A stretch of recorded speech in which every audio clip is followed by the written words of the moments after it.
안녕하세요. 고린도후서 5장 시작합니다. 5장은 부활에 대한 내용인데요. 사도 바울은 우리 몸을 하나의 건축물인 집이라고 볼 때 우리의 죽음을 우리의 장막집이 무너지는 것이라고 표현하며 우리 집이 무너질 때 동시에 하늘에는 하나님이 지으신 무너지지 않는 영원한 집이 생긴다라고 부활에 대한 소망을 설명합니다. 그래서 사도 바울은 자신의 영혼이 육신 말고 하늘에 있는 처소로 덧입기를 간절히 사모한답니다. 그리고 3절에 이렇게 입음은 우리가 벗은 자들로 발견되지 않으려 함이다 라고 했는데요. 이것은 죽은 다음에 몸에서 영혼만 빠져나와서 아무것도 입지 않은 상태를 벗은 자라고 표현한 것이고요. 성도는 육체를 벗는 것에서 끝이 아니고 부활을 통해 하늘의 신령한 몸을 다시 입게 된다라고 말하는 겁니다. 4절에 참으로 이 장막에 있는 우리가 짐진 것 같이 탄식하는 것은 벗고자 함이 아니요 오히려 덧입고자 함이니 죽을 것이 생명의 삼킨 바 되게 하려 함이라 라고 하는 말도 지금은 육신의 장막을 입고 사느라 짐진 것 같이 고단하지만 성도는 죽어서 끝나는 게 목적이 아니고 빛이 오면 빛이 어둠을 삼켜버리듯이 완전한 생명을 덧입는 날이 오니까 소망을 가지고 현재를 잘 살아내자라고 말하는 겁니다. 그래서 하나님은 부활에 대한 보증으로 우리에게 성령을 주셨고 우리가 이것을 믿기는 하지만 아직은 부활한 것이 아니니까 육체를 입고 사는 동안에는 죽음과 세상의 고난이 있어서 힘들다. 하지만 현실만 보지 말고 현실 너머의 것들을 바라보면서 담대하게 믿음을 따라 살아야 한다라고 말합니다. 저는 부활을 나비의 변태 과정을 보면서 우리의 부활도 이와 비슷하지 않을까 생각하곤 하는데요. 지금의 육신이 꿈틀꿈틀 애벌레 시절이라면 죽어서 번데기가 되고 예수님이 재림하시는 날 나비처럼 새로운 모습이 되어 심판대 앞에 서지 않을까라는 생각이 들었습니다. 바울은 그런즉 우리는 몸으로 있든지 떠나든지 주를 기쁘시게 하는 사람이 되려고 힘쓴다. 우리는 모두 반드시 그리스도의 심판대 앞에 나타나게 되어 각각 선악간에 몸으로 살 때에 행한 행위에 따라 평가를 받게 되기 때문이다. 여기서 선악간에 심판받는다는 것은 예수를 믿으면 선, 안 믿으면 악, 이렇게 믿고 안 믿고로 나뉜다는 말이고요. 행위에 따라 구원을 받는다는 말은 아닙니다. 나는 내 삶에 대한 엄중한 결산의 날이 있다는 것을 알기 때문에 나는 한 사람이라도 더 부활에 참여하게 하려고 너희에게 권면한다. 우리의 모든 마음과 행동은 하나님 앞에 그대로 알려져 있으니 하나님은 우리의 진심을 알고 계신다. 그러니 너희 양심에도 우리의 진심이 전달되기를 바란다. 이것은 우리가 스스로 지켜 세우는 것이 아니고 오직 너희에게 우리를 자랑할 근거를 주려 함이고 자랑할 것도 없으면서 화려한 추천서를 너희에게 들고 와서 겉으로만 자랑하는 사람들에게 너희가 답변할 말을 가지게 하려는 것이다. 우리에게 예수에 미쳤다고 말하는 사람들도 있겠지만 우리가 만일 미쳤어도 하나님을 위한 것이요 정신이 온전하여도 너희를 위한 것이니 우리가 이렇게 사는 것은 그리스도의 강력한 사랑이 우리를 붙들고 인도하시기 때문이다. 한 사람 예수님이 모든 사람을 대신하여 죽었은즉 그때 우리도 함께 죽은 것이지 않겠느냐? 그가 인류를 대신하여 죽으시고 부활하신 것은 모든 인류가 죄 가운데 살지 말고 죽었다가 다시 살아나신 예수님을 위해 살게 하려고 하신 것이다. 그리스도께서 우리 대신 죽으셨으니 이제 우리의 옛 삶은 끝났고 주님이 주신 새로운 인생이 시작된 것이다. 그런즉 누구든지 그리스도 안에 있으면 새로운 피조물이라. 이전 것은 지나갔으니 보라 새 것이 되었도다. 우리의 존재가 사망에서 생명으로 옮겨진 존재가 되었다는 말이다. 모든 것의 시작은 하나님께로부터이고 인간을 향한 구원 계획도 하나님의 계획이고 하나님은 그리스도를 통하여 우리를 하나님과 화목하게 하셨다. 그리고 복음을 듣지 못한 다른 사람들도 하나님과 화목할 수 있도록 복음 전달자의 직분을 우리에게 주셨다. 그러므로 우리가 그리스도를 대신하여 사신이 되어 세상에 나아가 하나님은 너희에게 죄를 묻지 않으시고 화목하기를 원하신다 라는 말을 전하는 것이다. 그런즉 너희는 하나님과 화목하라. 하나님께서 죄를 알지도 못하신 예수님을 우리를 대신하여 죄로 삼으신 것은 우리에게 죄를 묻지 않으시고 예수 그리스도를 통하여 우리에게 의의 옷을 덧입혀 주시기 위함이다 라고 하며 5장이 끝납니다. 의의 옷은 위로부터 덧입는 것입니다. 갑자기 내가 의인이 뿅 하고 되는 것이 아니고요. 죄가 안 보이게 우비처럼 덧입는 것입니다. 내가 착해서 구원받는 게 아니고 은혜로 그 우비를 받았으면 비 맞고 있는 다른 사람도 우비를 받을 수 있게 교회 가서 예수님의 이름으로 하나님과 화목해지면 은혜로 구원받습니다 라고 전달해 주어야 하는 것입니다. 6장의 바울은 하나님의 이 큰 은혜를 헛되이 받지 말라고 하는데요. 이사야 49장에 내가 은혜 베풀 때에 너에게 듣고 구원의 날에 너를 도왔다 하신 것처럼 하나님은 우리에게 가장 적절한 시기에 은혜를 베푸신다. 그리고 지금이 하나님께서 누구에게나 구원의 문을 열어놓고 계신 그 시기이니 보라 지금은 은혜 받을 만한 때요. 보라 지금은 구원의 날이로다. 그러니 구원을 거부하는 것은 이 큰 은혜를 헛되이 받아 흘려버리는 것이다. 우리는 복음을 전하는 직분받은 사람으로서 무엇에든지 아무에게도 걸림돌이 되지 않기 위해 매사에 절제하고 그리스도인답게 행동하려고 조심했었다. 또한 우리의 모든 삶과 고난의 흔적들을 통해 하나님의 일꾼이라는 것을 증명하려고 환난과 궁핍과 고난과 매맞음과 갇힘과 난동과 수고로움과 자지 못함과 먹지 못함을 묵묵히 견뎌냈다. 그러한 가운데에서도 깨끗함과 지식과 오래 참음과 자비함과 성령의 감화와 거짓이 없는 사랑과 진리의 말씀과 하나님의 능력으로 의의 무기를 좌우에 가지고 하나님의 일꾼의 사명을 다하였다. 우리가 복음을 받아들이는 자에게는 환대를 받고 영광스럽게 되었지만 동시에 거부자들에게는 욕을 먹었고 누군가는 나를 세상을 어지럽히는 전염병 같은 놈이라고 악한 이름으로 불렀지만 누군가는 나를 사랑하는 하나님의 일꾼이라는 아름다운 이름으로 불렀다. 우리는 속이는 자 같으나 참되고 무명한 자 같으나 유명한 자요. 죽은 자 같으나 보라 우리가 살아있고 징계를 받은 자 같으나 죽임을 당하지 아니하고 근심하는 자 같으나 항상 기뻐하고 가난한 자 같으나 많은 사람을 부요하게 하고 아무것도 없는 자 같으나 모든 것을 가진 자로다. 고린도인들이여 너희 가운데에 나를 비난하고 오해하는 사람들이 많다는 것을 들었다.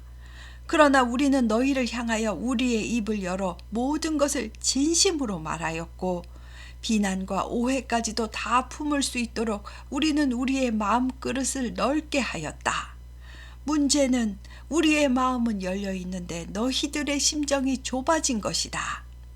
내가 자녀에게 말하듯 하노니 보답하는 마음으로 너희도 너희 마음을 넓히도록 해라. 마음을 넓힌 성도들이라면 세상 속에서 거룩함을 지키고 구별된 삶을 살아야 한다. 구별된 삶을 살려면 믿지 않는 자들과 멍에를 함께 매면 안 된다. 함께 악한 길로 가면 안 된다는 말이다. 의와 불법이 어찌 함께하며 빛과 어둠이 어찌 함께 사귀겠느냐. 그리스도와 사탄이 어찌 조화가 되며 믿는 자와 믿지 않는 자가 어찌 상관하며 하나님의 성전과 우상이 어찌 일치가 되겠느냐. 우리는 살아계신 하나님의 성전이니라 라고 합니다. 여기서 상관한다는 말은 몫을 나누어 갖는다, 같은 배를 타고 간다 라는 뜻입니다. 성도가 추구하는 방향은 세상이 추구하는 방향과 다르기 때문에 그들과 깊은 영적 교제를 하면 안 된다는 말입니다. 하지만 우리는 세상 사람들과도 잘 지내야 합니다. 서로 친절하게 대하고 사랑의 마음으로 복음을 전해야 하지만 죄인지도 모르고 젖어 있는 죄된 습관과 성경에 반하는 세상 가치관에 내가 동화되면 안 됩니다.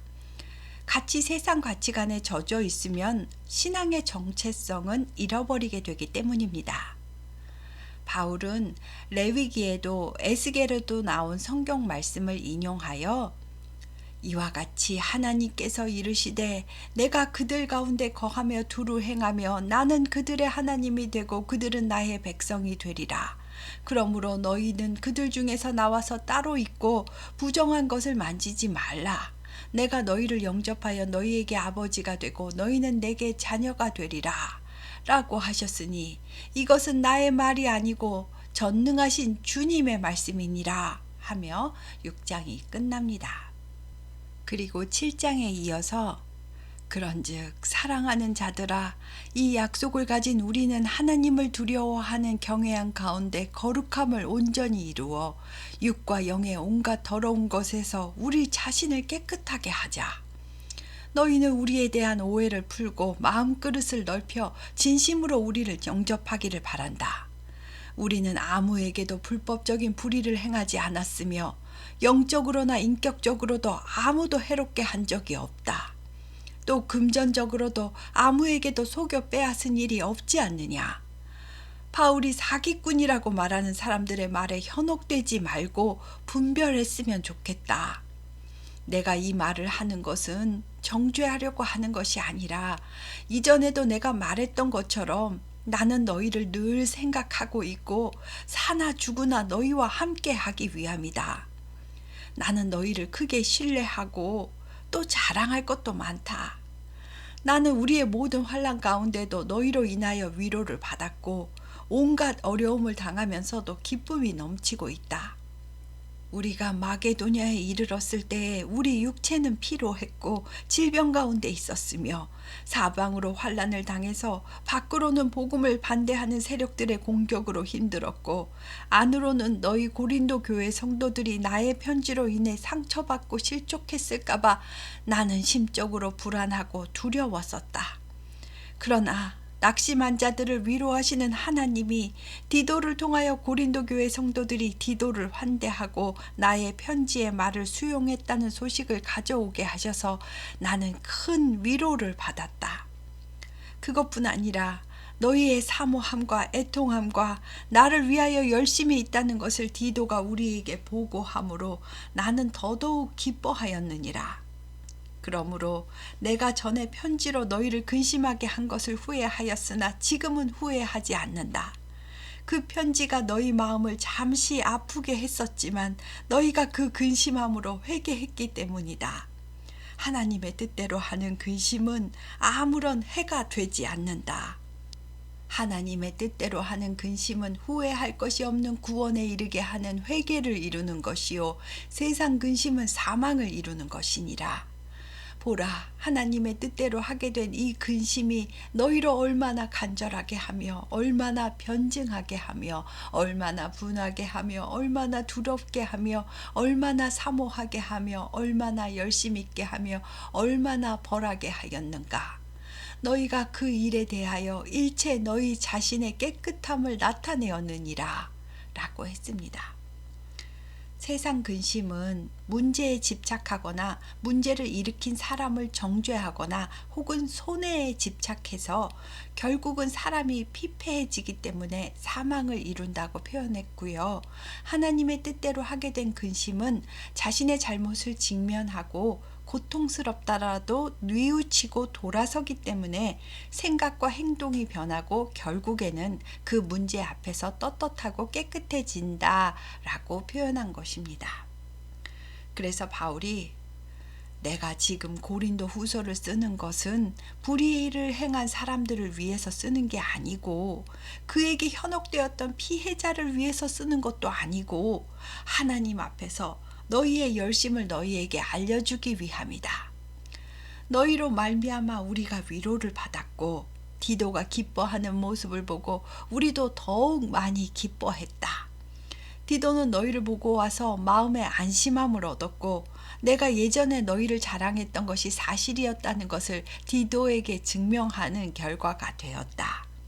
너희가 디도를 맞이할 때 적개심 없이 겸손하게 잘 영접해주고 편지의 내용에 대해 잘 순종했다는 것을 디도가 나에게 말해주었고 너희에 대한 디도의 사랑이 더욱 깊어진 모습을 내가 보았다. 그래서 나는 이제 모든 일에 너희 고린도 교회 성도들을 신뢰하게 된 것이 참으로 기쁘다 라고 하며 7장이 끝납니다. 다음 8장은 조금 다른 내용인데요. 구제 헌금에 관한 내용입니다. 바울이 마게도냐에서 고린도 교회 성도들이 자발적으로 헌금을 작정했다는 말을 전했더니 마게도냐 교회 성도들이 어려운 상황인데도 오히려 넘치는 기쁨으로 힘에 겹도록 자원하여 헌금을 했답니다. 바울이 헌금을 부추기거나 강요한 것이 아니라 예루살렘을 돕는 일에 자기들도 참여하게 해달라고 마게도냐 성도들이 간절히 부탁했다는 겁니다. 여기에 나오는 헌금은 상황이 좋지 않은 예루살렘 교회를 위한 구제 헌금을 말하는 것입니다. 이들이 이렇게 할 수 있었던 것은 그들이 먼저 하나님께 자신의 삶을 드렸고 모든 성도가 주 안에서 하나라는 공동체 의식이 있었기 때문일 겁니다. 바울은 고린도 교회가 작정한 연보를 위해서 디도와 함께 믿을 만한 신실한 사람 2명을 더 보낼 건데 너희가 받은 은혜대로 형편대로 헌금을 좀 하면 좋겠다. 부요하신 예수님이 우리를 위해 가난한 자로 태어나 섬기는 자로 사셨던 것은 물질적인 것을 넘어 풍성한 은혜를 우리 모두에게 나눠주시기 위함이 아니었느냐. 물질도 하나님이 우리에게 주신 것이다. 그러니 우리도 우리가 가진 것들을 나눔으로써 소외되는 사람이 없도록 하자. 1년 전에 너희가 먼저 시작하지 않았느냐. 내가 다른 사람들을 위해 너희에게 짐을 지우려고 하는 것이 아니다. 지금 넉넉하게 사는 너희의 것을 나누어 가난한 자를 도와준다면 나중에 너희가 어려워질 때가 오면 그들도 너희를 도와줄 것이다. 출애굽기 말씀에 많이 거둔 자도 남지 아니하였고 적게 거둔 자도 모자라지 않았다 하였으니 서로 균등한 것이 좋지 않겠느냐. 너희의 형편대로 하나님께 받은 것을 감사함으로 나누도록 하자. 그러나 우리는 이 거액의 연보에 대하여 아무에게도 비난을 받지 않으려고 매우 조심하고 있다. 우리가 주님 앞에서도 깨끗해야 하겠지만 아무리 선한 일이라도 헌금이다 보니 모든 사람 앞에 깨끗하고 투명하게 아무런 비방도 받지 않도록 철저하게 관리하고 있다. 그러니 디도와 함께하는 2명의 동역자들을 믿고 고린도 교회도 다른 여러 교회 앞에 최선을 다해 구제 헌금을 해주면 좋겠다 라고 하며 8장이 끝납니다. 고린도 교회는 상대적으로 물질적인 어려움이 다른 지역보다 크게 없었던 것 같습니다. 바울은 디도 혼자 보내면 의심을 받을 수도 있고 둘이 보내도 좀 미심쩍고 하니 믿을 수 있는 사람 3명을 보내 헌금을 관리하도록 하면서 헌금을 많이 하는 게 중요한 것이 아니고 감사하는 마음으로 자원하는 마음으로 해라. 우리는 귀한 헌금을 아주 투명하게 조심하여 관리하고 있다라고 말합니다. 만약 교회가 이단처럼 절기마다 여러 가지 명목으로 헌금의 이름을 계속 바꾸어서 헌금을 강요하고 또 선교한다면서 계속 물건을 판매한다면 성도는 그것을 분별하고 하나님 앞에서 자신의 물질을 지켜야 합니다. 그리스도인은 성경적 물질관을 성경을 통해 잘 배워야 한다고 생각합니다. 나의 모든 물질은 하나님께서 주십니다. 그것에 대한 고백으로 우리는 11조를 합니다. 그리고 내가 빵이 2덩이가 있고 내 이웃은 하나도 없다면 내가 2개 다 먹을 수 있어도 내가 다 먹고 싶어도 내 먹을 빵 하나를 굶는 자에게 나누는 것이 구제 헌금입니다. 예수님의 이름으로 이렇게 헌금하는 것을 하나님께서는 기뻐하시고 기억하시고 또 채워주실 것입니다. 9장도 헌금에 관한 내용인데요. 고린도 교회가 열심히 있다는 것을 바울이 알고 있기 때문에 굳이 설명할 필요는 없겠지만 디도와 그 일행을 고린도에 먼저 보내는 것은 1년 전부터 하기로 한 구제 헌금을 완성하기 위함이고 즉흥적으로 하거나 혹은 억지로 하지 말고 기도하면서 미리 준비하라고 말해줍니다. 따로 조금씩 떼어 구별하여 준비하는 헌금의 자세를 바울이 가르쳐주고 있습니다. 그리고 이 행동을 땅에 심고 거두는 행동에도 비유하여 설명합니다.